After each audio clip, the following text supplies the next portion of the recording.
So, you have a movie for me? Yes, sir, I do. It's a sequel to Captain Marvel. Oh boy. And WandaVision. Oh, and Miss Marvel. Oh. All right. And Secret Invasion, kinda. It's like a sequel to 16 hours of content across 3 shows and a movie. Yeah, and it'd be preferable if viewers had watched all of that. Hey, what's Maybe a not Marvel Secret movie Invasion. without a bit of homework? So what happens in this thing? Well, we've got this villain Darben, right? And she's kind of angry because Captain Marvel's actions have kind of killed her planet Hala. All right, as long as we're not doing one of those generic forgettable villains. People are really sick of forgettable villains. Oh, trust me, sir. Darben's anything but forgettable. Who's Darben?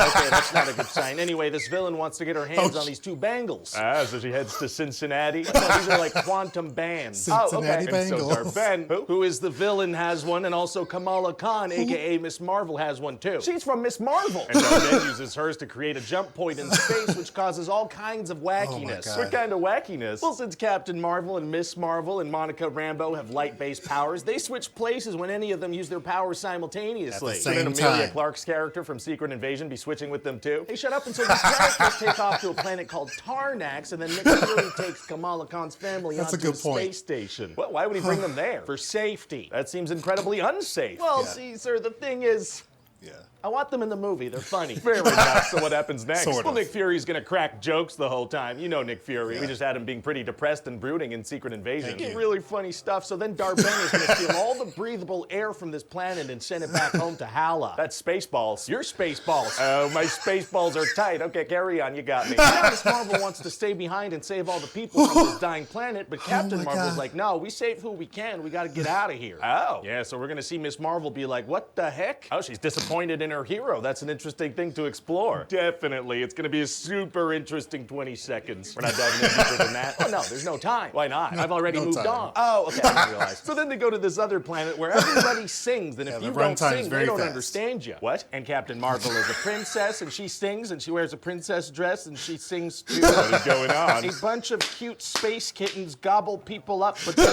they spit them out to safety, and that's those are kittens, they're heroes. What are you talking about? All right, full disclosure, I did one of What are those you take your daughter to talking work about? days and let my 4-year-old take a crack at something. Oh, cute. All right, that clears that up. And then the bad guys are gonna attack. Hey, since these people are musical, it could be cool to do some kind of musical fighting style. No. All right, and now Darben wants to steal the sun from Earth. Uh-oh, we need that thing for tanning purposes. Now, who's Darben? She's the villain. And what's her deal? I told you about Darben already. I did that. No, doesn't ring a bell. Oh, that's told not you. great. All right, anyway, now the Marvels need to fight her. Very exciting. God. And Darben's gonna get both quantum bands and tear a frickin' hole in space-time and die. Not good. Yeah, so now Monica Rambeau has no choice but to close this hole from the other side. Why can't she close it from their own side? Because that's what I wrote. Oh, okay, gotcha. And so now that the universe and that's Earth what I are saying wrote. Captain Marvel's gonna go back to Hala and try to save that planet too. God. Oh, she is. Yes, he's gonna tell Miss Marvel, I'm gonna bring Hala back, girl. I mean, that sounds like it's gonna be tough. It's not just gonna happen like that. Actually, it's gonna be super easy. Barely an inconvenience. Oh, really? Yes, she flies into the sun and makes it sorry. hot again. That sounds like it's gonna be tough. I'm sorry. That's what I wrote here. Oh, okay, gotcha. And so now that the universe and Earth are saved, Captain Marvel's gonna go back to Hala and try to save that planet too. Oh, she is. Yes, he's gonna tell Miss Marvel, I'm gonna bring Hala back, girl. And that sounds like it's gonna be tough. It's not just gonna happen like that. Actually, it's gonna be super easy. Barely an inconvenience. Oh, really? Yes, she flies into the sun and makes it hot again That with was her it. powers. I mean, if she has the power to reignite a sun with her powers, how is this villain difficult for her to beat at all? Thank No, you. she had to learn the power of friendship and stuff. That works. And so that's about it. What do you think? I mean, We'll it sounds take like it. some Marvel content. I think we just need a bit more to get people excited God. for marketing purposes. We can cut a trailer that kind of reminds people of older MCU movies that they really like. Be like, hey, this is connected to that. Yeah, I mean, let's definitely play that It's card not. and throw that in there. Let's also really toss is a not. CGI beast into a mid-credit scene, get people talking about X-Men. Oh, yeah, that'll get word of mouth real buzzy. Fill those seats up. Yeah, no. Full disclosure, I watched the movie a couple nights ago, and it's actually a fun movie. It's actually okay. It's not as bad as people think it is. The cat scenario was actually, like, funny. Because, like, how else were the people going to get off the ship? They kind of laid everything out. The groundwork was laid for everything. Even the fact that sometimes they would use their powers, like the 3 heroes, Miss Marvel, Captain Marvel, Monica Rambeau, or Proton, or Spectrum, as they do kind of say a couple times in the movie. They do use their powers sometimes after switching, and they don't switch. But they said if they use their powers at the same time, that's when they switch. So they did like explain that. I thought that was fine. Captain Marvel was also like kind of a better character in this one. Like she had more to do. There was more like emotion from her. I was always confused with that character because like she just seemed like an alien, which I guess she was raised on an alien planet, but she seemed like a robot. It was almost like a Terminator. That's kind of how it was. Her portrayal in the first movie was like she was a Terminator. Like she wasn't a person. It was so weird. And so to see her in this one, she does get more to do. She's a little bit more emotional in different scenarios. The singing planet, it was kind of funny. It was weird. It was very Disneyfied. That was the most Disneyfied portion of it, and the cat portion, yeah, but I like the cat portion more than the singing portion. I'm glad it was very short. Like that part was short, but it was kind of random too. But it didn't take me out of the movie. I was fine with it. This is a different planet. It's whatever. I thought they could have done more with some of the emotional beats between Captain Marvel and Miss Marvel, and also between Captain Marvel and Monica Rambeau, because they don't really go much into it. There's a couple of scenes where they do kind of speak to things, and they have those, short moments, but it's so short-lived, you don't connect to it at all.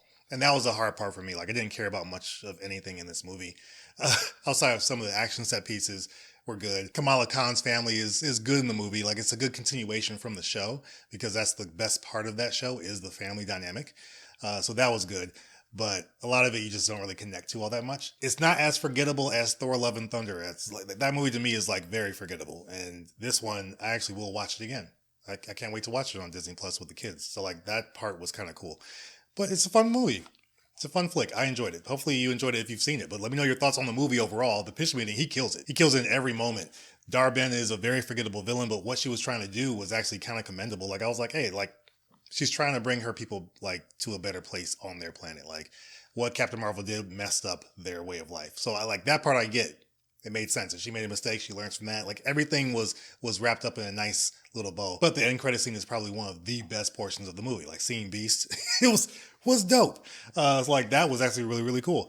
And seeing another version of Monica Rambeau's mom, Maria Rambeau, like that was cool. And she's like part of the X-Men in this world, in this dimension. So like that was nice. But yeah, I mean, it's not the best of the MCU. It's not like, oh, MCU phase 1 through 3. It's not like that. It's still missing something, but it's still a fun movie. Like, I enjoyed it. So again, let me know your thoughts on that. Let me know your thoughts on the pitch meeting overall, because again, Ryan George kills it. Like, hilarious. Every moment of this was hilarious. So let me know your thoughts on the pitch meeting, what you enjoyed from that as well. But outside of all of that, check out the other videos I got for you guys. And as always, I will see you on the next video.